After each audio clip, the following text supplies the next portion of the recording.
کہ حضرت ابن عباس رضی اللہ تعالیٰ عنہ نے جو 7 آسمان اور 7 زمینوں کا ذکر کیا تھا اور سوال پوچھنے والے کو کہا تھا کہ بس اتنا جان لو کہ ہر زمین میں تمہارے نبی کی طرح کے نبی ہیں، تمہارے آدم کی طرح کے آدم ہیں، نوح کی طرح کے نوح ہیں، ابراہیم کی طرح کے ابراہیم ہیں، موسیٰ کی طرح کے موسیٰ ہیں اور عیسیٰ کی طرح کے عیسیٰ ہیں، لیکن اگر اس سے زیادہ میں نے تمہیں بتایا تو تم مانو گے ہی نہیں، اور نہ ماننا کفر جاننا ہے۔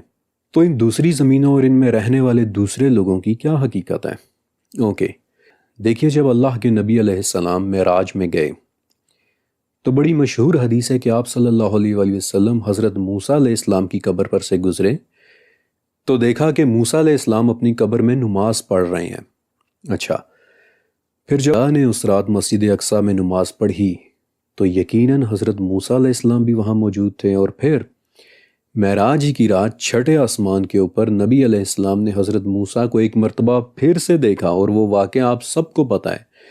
کہ جہاں موسیٰ علیہ السلام کے کہنے پر بار بار آپ نے نماز میں تخفیف کروائی تھی۔ تو غور کریں، just imagine, just think for a moment کہ ایک ہی رات میں حضرت موسیٰ علیہ السلام کے 3 ورژنز تو آپ صلی اللہ علیہ وسلم نے خود دیکھے تھے، ایک قبر میں، ایک مسجد اقصیٰ میں، اور ایک 6 آسمان میں۔ تو ایٹ دا سیم ٹائم 3 مختلف جگہ پر ایگزسٹ کرنے والے موسیٰ علیہ السلام کا تو ہمیں حدیث سے بھی پتہ چل جاتا ہے، اور